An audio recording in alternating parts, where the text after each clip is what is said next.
Vanessa, your host, and we want you to subscribe to Cool Paso on YouTube. Please, we need your support. And speaking of support, go to our website, coolpaso.com/shop. That's how you get us to come to your game. We don't just show up, guys. You got to order. So please, show us some support, and we will show you some support. Go to coolpaso.com. Now that that's out of the way, we have a very special guest today. We have the 16U Eastside Purge! Let's go, Purge! And, sir, why don't you introduce yourself? I'm Coach Daniel of the Eastside Purge. The next starter behind Miss Julie, who was out here with the Eastside Purge ladies a couple months ago. And who is this gentleman next to you? Go ahead and introduce yourself. I'm Coach Dewan. I'm the Eastside Purge assistant coach. And guys, tell us a little bit about your team. We're the best. We're the best. That's one way to start it. And to tell you a little bit, that's going to be even harder. There's so much to say about these young men and the young ladies out there. We're here today to celebrate the accomplishments of the 16U. 6 championships, 3 different leagues in a time frame of 2 years. One of the biggest things about them is their work ethic. They go out there and they do what they got to do to get where we are right now. And in all honesty, the coaches with these young men are basically just hanging off, their coattails. These guys are phenomenal players. They're great athletes. Their conduct, great young men. I could go on and on about them and the things that they do, the people that they are. It's endless with as great it is working with them. And it's been such a blessing to be part of the things that they've accomplished. Okay. And as coaches, what do you think is the most important thing about coaching this age group? Ooh, you got any input on that? That's a tough one. Do you think it differs? Have you ever coached another age group? Oh, yes. Yeah. We go from 6U right now all the way up to 16U, even some 18U from times. This age group, it's not so much about coaching them in the sense of technique or perfecting their ability. It's more about keeping them grounded, keeping them humble, keeping them focused in the game. Like I said, they're such passionate players. Even with the smallest mistakes, they sometimes tend to get a little down on themselves. So the biggest thing on our behalf as our job goes is to let them know, mistakes are going to happen every day, every game, every other play. Although we try to minimize the mistakes, the biggest thing is just letting them know that there's another play coming up, there's another game coming next week, not to get down on themselves and to go out there and perform the best that they can. At the end of the game, if they feel like they left everything out there on the field, then that's what they should take home at the end of the day. The opportunity to get better, the opportunity to grow bigger is always there as long as you have the ambition, the desire, and the drive to know that you can get up the next day and make things better than they were the day before. Right, 1% better, right? Yes, ma'am. And so are you guys the only 2 coaches, or? No, there's about 3 more of us. 3 more that help out with the younger age groups. You want to shout them out? Oh yeah, Coach Juan, Coach Josh, Coach Duran. Appreciate you guys. Sorry y'all couldn't be here right now, but we couldn't do it with the help that you guys have been giving us. We appreciate you guys very much. In fact, let's give them a round of applause.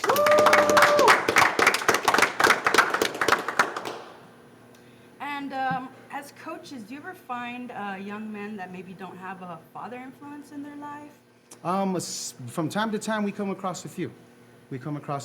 And it's just part of life. And I think it gives us the opportunity to not necessarily fill that spot, but it gives us the opportunity to realize how fortunate we were with the fathers that we did have growing up. If it does apply, I know not all coaches had it. Puts a little bit of pressure on us because at the same time too, we're not just trying to get these young men to go out there and bring these rings and these chains and these trophies home. We do also need them to conduct themselves in a certain manner. This is fun. We're proud of their accomplishments, but at the end of the day, life is what we want to teach them that they have to go and take head on.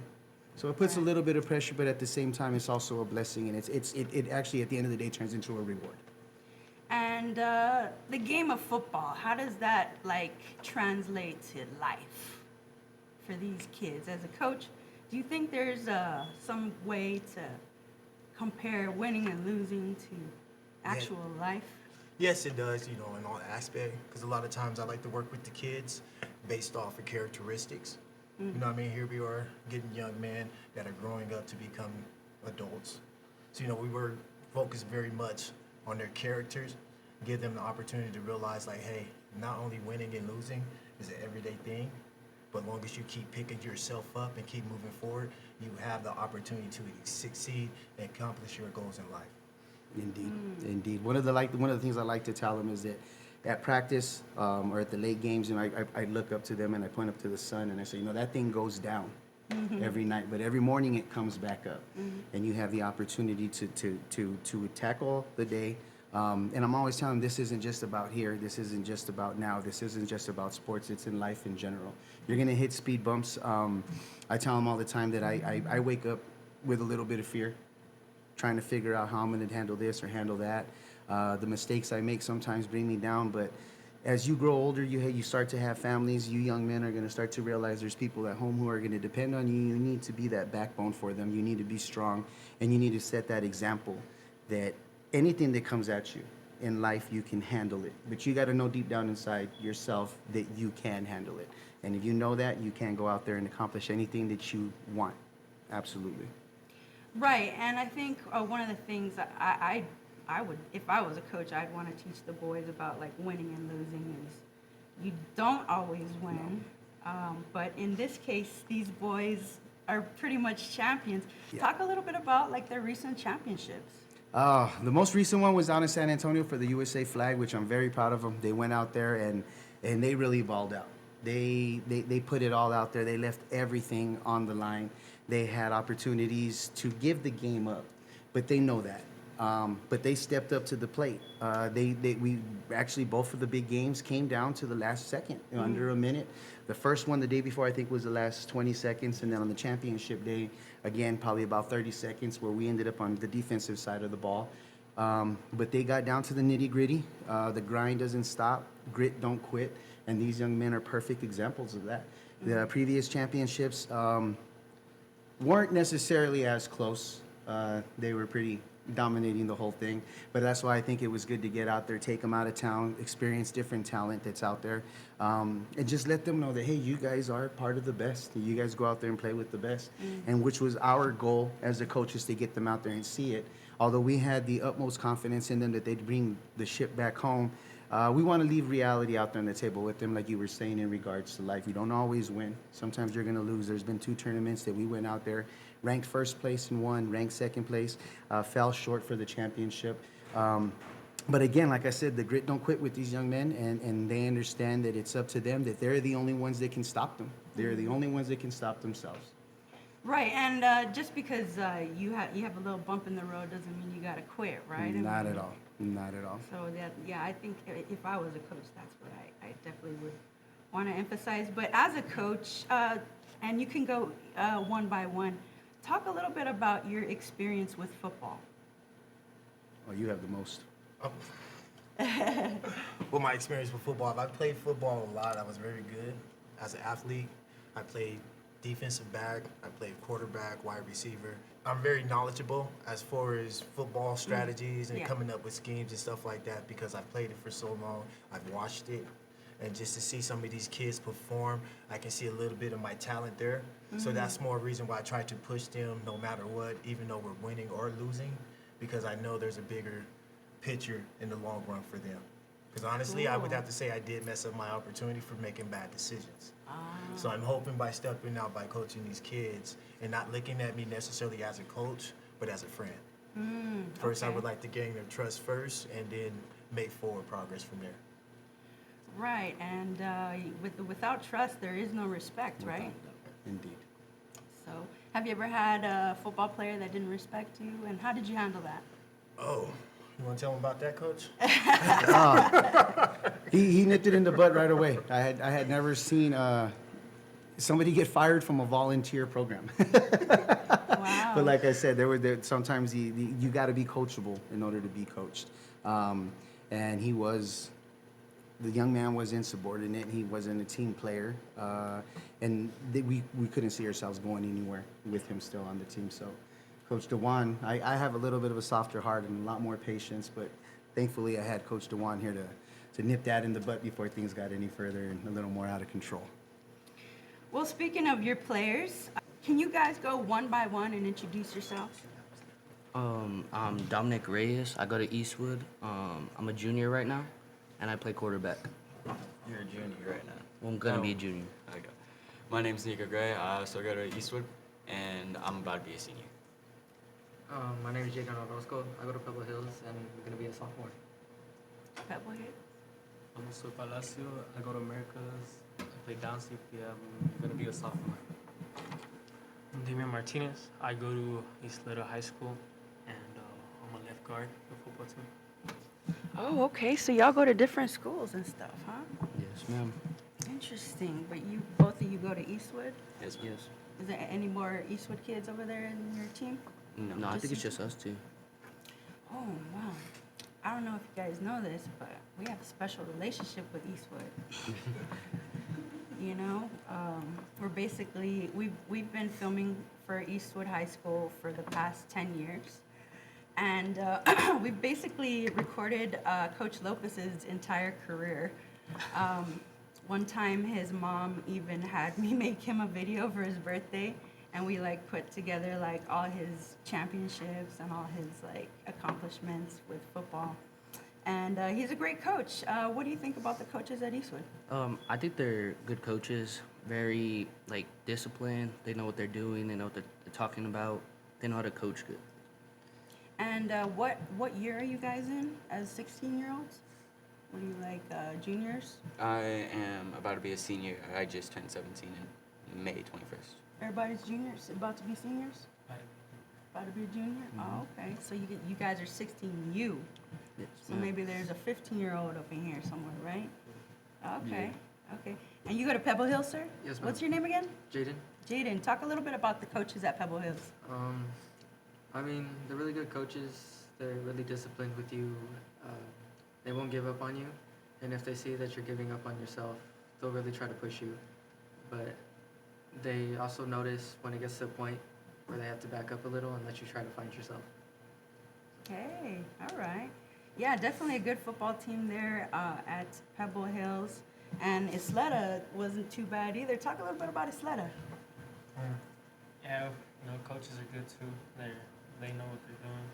All of them. I think most of them played college ball. It's pretty cool. So they give us their perspective and like how to get to that point. Okay.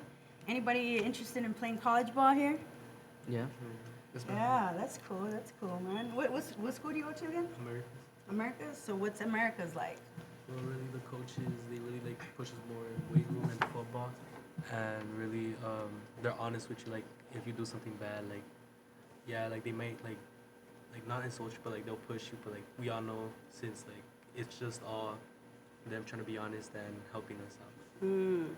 Yeah, America's, man. They have really good coaches there. Actually, I filmed their girls flag football team, and America's was basically the champions. So, I mean, you gotta give it up to the coaches at America's. Shout out, right? Go ahead and shout them out. Especially Coach Ryan, Coach Robles, those two. Really, Coach Ryan is the funny one, and Coach Robles is the strict one. And yeah, those really do push you a lot.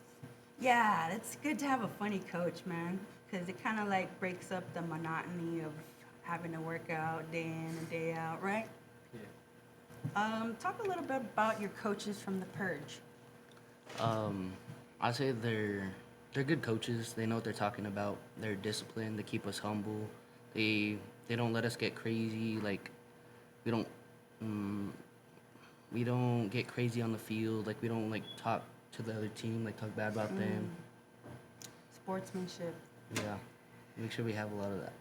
Do you guys ever get into arguments with the other team? Yeah. We have before, a couple of times. Yeah.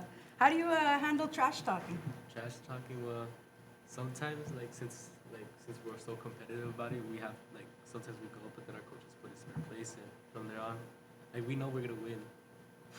Yeah, just ignore the chatter, right? You kind of, I mean, I don't know if you've ever watched like a professional football game, but there's a bunch of people yelling, saying really horrible things about the players, and they basically have to ignore it, you know, and not take it personally.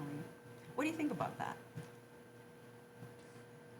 I personally, whenever I get trash talked, I let it roll off my back. I know not a lot of people can do that.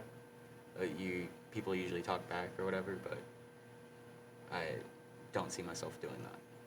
Yeah, that's good, and that's why you guys are champions. Nico, tell us a little bit about the trip to San Antonio. Well, it was really long, for one, but it was worth it in the end. We lost our first 2 games the first day, but we made a comeback. How long was the tournament? It was a 2-day tournament. Oh, okay, 2 days. So how many games did you play in 2 days? Just 2. It was 4. It was 4 games total. Oh, that's There wasn't not a too lot of bad. people in our division. Okay. Well, wow, congratulations, you guys. And I see there's 2 more trophies. Talk a little bit about those. These are for our other league. This league, we only lost 3 games in that league. We were in that league for 2 years, but it was pretty competitive. Talking about this one? Yes. And this one is the gridiron, the legendary gridiron. Yes. Yeah, cool. Is that the league that plays at Yucca? Yeah. Yes. Oh, okay, yeah, I've been there. Very cool league. Talk a little bit about the Audience of One championship that you guys won. That tournament was a whole lot more competitive, and it really pushed ourselves. We had to in order to win. There was one team, they were from Juarez, I believe, and they were like state champions or whatever, and came down to the last few seconds to win that game for the championship. Wow, Audience of One, and that was here in El That Paso, was here, correct? Yes. Wow, so we got international teams coming down to play. And that happened too in San Antonio, right? Yes. There was like teams from other countries, Right. or Mexico, I should say. And they're surprisingly like very competitive, right? Very. They make that their life over there. So I almost like thought like they're into soccer over there, and then all of a sudden they come up with this flag football talent, and I'm like, whoa, how did that? I mean, I suppose it's a pretty like cheap sport to get into. I guess all you need is Right. flags and a ball, and I guess a field to play on.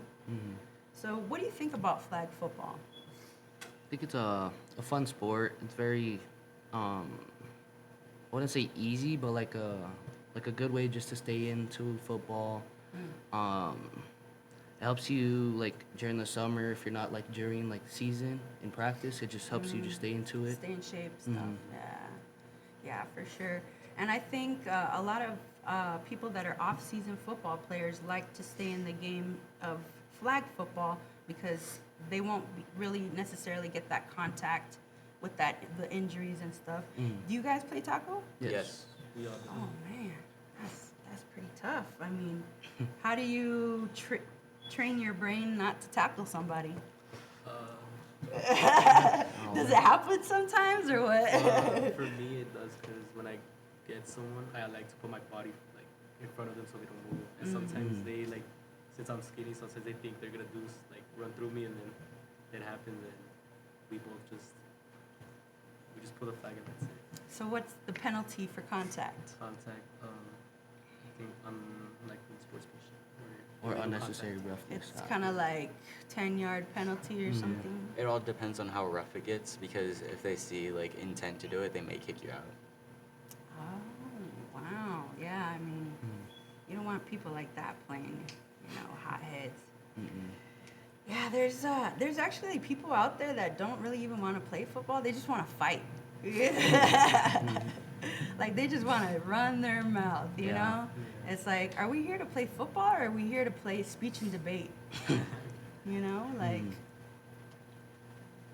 it's interesting how some people think that if they mentally get in your brain, they can beat you. What do you think about that? I'd say that it doesn't really work that much as you think it would. Because some people know how just to drain it out. Like how Nico was saying, he doesn't listen to it, doesn't bother him at all. I think I probably see it more with young men your age that kind of like run their mouth more. I think the little kids kind of like aren't there yet. What do you think about the young men your age? Is it their ego or what do you think it is? Probably ego. Yeah. They just don't want to be seen as weak Yeah. Yeah, maybe. type of thing. Yeah. But it's not like you're not weak if you lose. You just had a bad game, man. I mean. Yeah. So how do you handle like the mental side of football? I don't have a mental side. I usually just shut my brain off. Yeah, you just kind of have to be a robot kind of sometimes, huh? I mean, I'm Yeah. already used to that. Like, most of the time I have to wake up like 4 in the morning, 5, just to go to morning practice. Dang, that's early. And after that, I have to go to this practice for Purge. Mm. So you got like 2-a-days? Yeah. Dang, no wonder you're in shape. So talk a little bit about your team and the people that aren't here. I'd say we're a pretty good team. We have a lot of chemistry between us. Easy. This team would be nothing without Dom as our quarterback. Because he reads the field, he plays both sides of the ball. It's just amazing what he does that I see. Right. And I noticed most teams that haven't had their quarterback figured out are pretty weak. Talk a little bit about the receivers. I think the receivers are pretty good. They have good hands. They're good focused. If they drop a ball, they just get back up next play. And then they make up for it. They do drop a ball, something happens, they just make up for it. Yeah, I definitely want to make up for your mistakes because, and I've seen it happen a lot. I used to know this coach that if you drop the ball, he would do the same play. The very next play, you would get the ball again. But when he would do that, they would always catch the ball. Like, I was like, wow, this guy knows what he's doing. I don't know how, but some coaches are really on. Talk a little bit about the strategies that your coaches come up with. I mean, we don't really have any strategies. We just go and just play. Yeah. We don't use plays. We just go. I tell them a route. They run it. We just read the defense based off those plays, and that's it. Oh, okay. So, you guys don't have like the wristbands where you're like, I just go and tell them a route, and it works. Panama, or what is it? the route that you have depends on what type of speed you have too. It's like if you get someone like fast like you, either a go route or a slant route. So wait a minute, 1, 2, 3, 4. Is this like 5-on-5 that you guys play? We have more players. We do 5-on-5, 7-on-7, 8-on-8. It all depends. But only 5 of us were able to make it out today. Oh, okay. Well, that's cool, man. We really enjoyed having you guys out and talking about your championship. I noticed some rings here and then like this chain. Can you tell us a little bit about that? Well, this chain we just got from the San Antonio tournament. The rings, they've just been throughout all the championships we've won from the past 2 years. I think we have 7 rings. We only have a couple here, but we have a total of 7. Oh, okay. For the entire 2 years. Right. And this says USA flag. Yes. So that was the San Antonio Right. tournament. Yes. Oh, okay. That's pretty bling bling right there. Whose chain is that? That one's mine. Oh man, Come on. that's pretty cool stuff there. I know that there was a inter flag tournament, but that's different, right? Different than USA. Yes. Oh, I wonder if that one like leads to Olympics or something like that. Are you guys trying to make the Olympics or what? I would try out. Yeah. Competition. Yeah, that'd be good. It'd be fun to see one of our own in El Paso make it. You know? I think that would be totally cool. But yeah, I mean, congratulations on all the hardware. I can see like my eyes are shining so much. Like it's just so shiny in here. But it's amazing that you guys have won so many championships. And you know, it's kind of like sad that like you guys can't like be in the same school, but in a way that you have a club team, you're able to still play together. Right. And I think that's really cool because not everybody can do that. So Yeah. congratulations to you guys. Thank you. And everybody at home, don't forget to like and subscribe on YouTube. Please like this video if you like this video. And even if you didn't, if you didn't like it, then put a thumbs down. We want to know that too. Bring it. Cut.